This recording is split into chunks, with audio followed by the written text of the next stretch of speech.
Okay, so today we're back working on my Volkswagen Golf Mark 7. So the issue I was having is this little actuator in here, which basically locks the cover, which gives you access in to refuel the car. That basically stopped working. So actually what I had to do was, with brute force and ignorance, is pull this off with great force, because the actuator wasn't releasing when the car was unlocked. So what I did then is I actually ended up, if you can zoom in here, you see there's a little bit of a crack on the plastic there where it got damaged. So what I'm going to do is just super glue that in a couple of minutes. But the first thing that I have to do is replace this actuator. So I suppose the telltale sign it was gone is that when I go to refuel the car with diesel, the cover wouldn't release. Sometimes I get away with it by locking and unlocking a number of times, and eventually actuator would pop out and then I could open up the cover. However, the last day I wasn't so lucky. So if you just flick around here,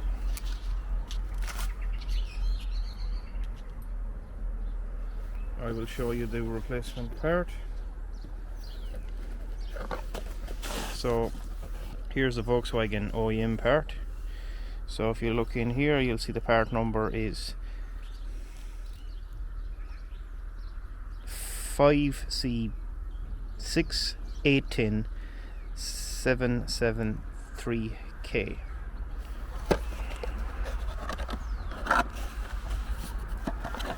Let's have a look at what's inside the box. As I said, original OEM VW part. So here we have the new actuator. So it basically sits in, flip it around the right way. It sits in and it's held in by this little T20 bolt here. So all you can see is actually a mechanical lever which is electrically powered. So you have your 12 volts coming from the car, so you have your just plug-in power connection here, positive and negative to it. So now what we're going to do is remove that little screw, remove out the fuel cover. And what I'm going to do as well is just slide this off. So this color coded cover is just held on by a series of clips there, whatever you got, 8 or 9 of them, and that just leads me back then to the plastic trim. So I'll leave all of these to one side, and next thing I'll just get my drill or screwdriver. So in this case it is a T20 fitting or screwdriver or drill you need. So let's loosen that off. Okay, just make sure to hold on to that.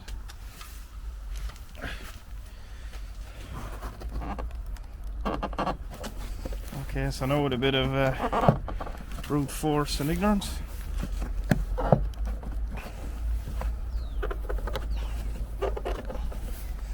just gently prise it out.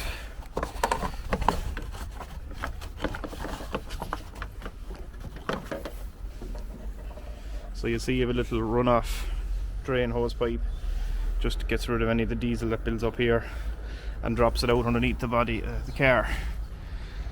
So looking in, you'll see it's nice and manky with dust and cobwebs from over the years. So what that does is that now gives us access in to change out the old actuator.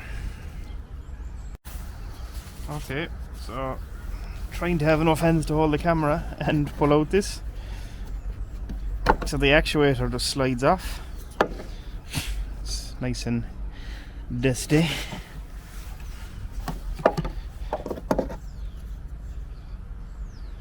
So as you can see, it's stuck in the one position.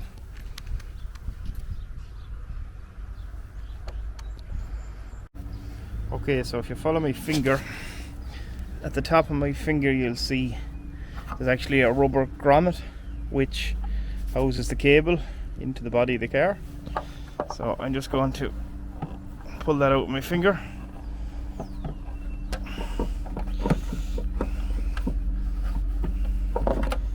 Pull out the actuator here now to give us a little bit more room.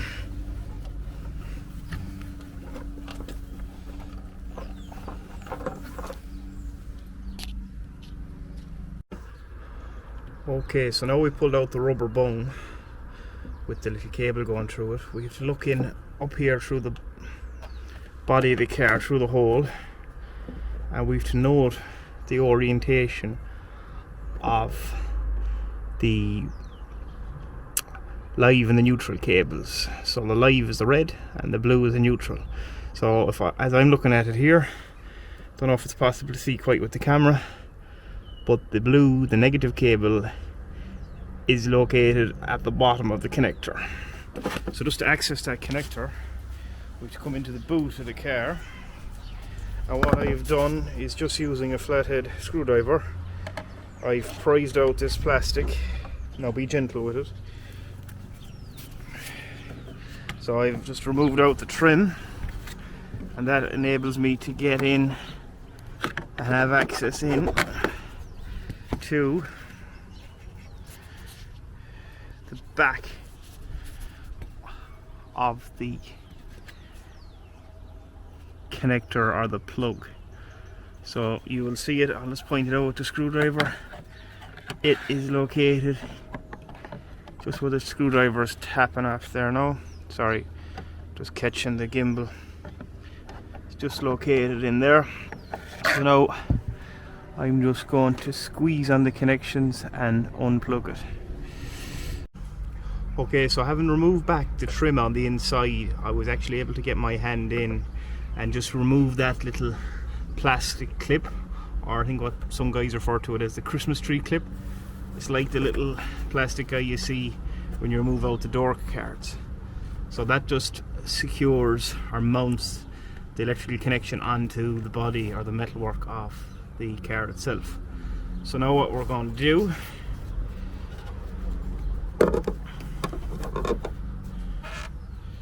is, just hold the light there, is I'm just going to squeeze in the two nipples and I'm going to pop out now. Just note how the polarity, so neutral is on the left, positive is on the right hand side. So blue is on the left, positive is on the right hand side. So now just going to reconnect that in there now.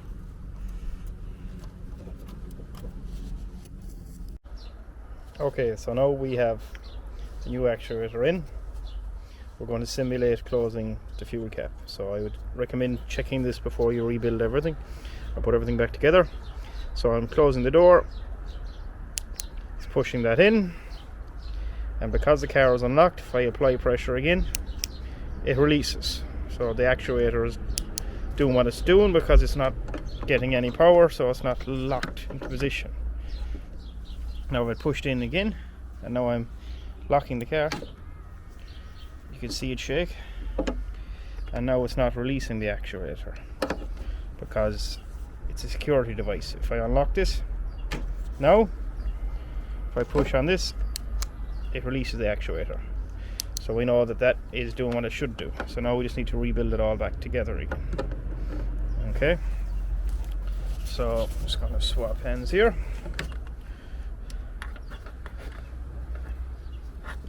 First thing is basically, silhouette, slotting this guy back into the bodywork. Okay, so it's sitting in there now.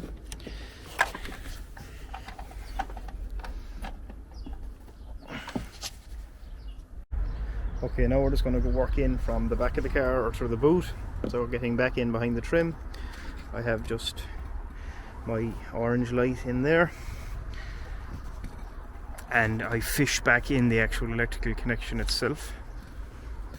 So now basically what I'm trying to do is line up that little plastic Christmas tree clip, as I call it, into the housing of the car, which is just locking in there now, and that just holds the electrical connection in solid to the car body. Now I'm going to just fish away the excess of the cable back in, and then put back in that rubber bung just to create a seal against the housing of the car, or the steelwork.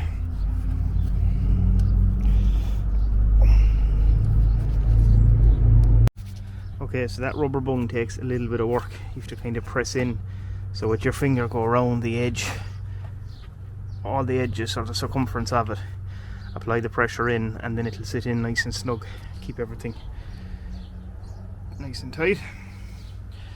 Now we've the actuator back in, cables ran back in. We just have to put back in the housing itself, the plastic housing. So it is an opportunity if you want to clean out this hose pipe, which I might just do. Okay, so put in that little pipe, just run it down the bottom of the body of the housing.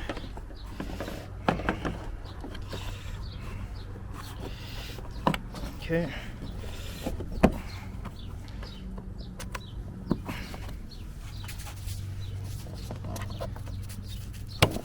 Now, takes a little bit of gentle encouragement, puts it back in, and then you get my drill.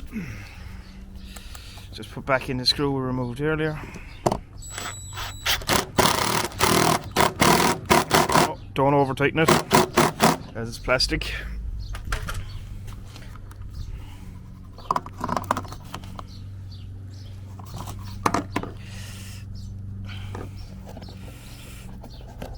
Okay, I'm not 100% happy with just the way it's lining up, so I'm going to remove it again.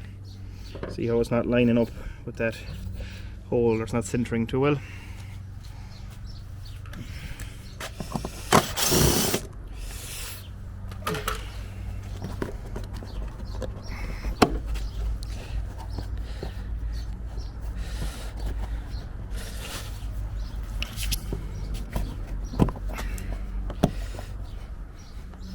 Okay, put back in the screw again.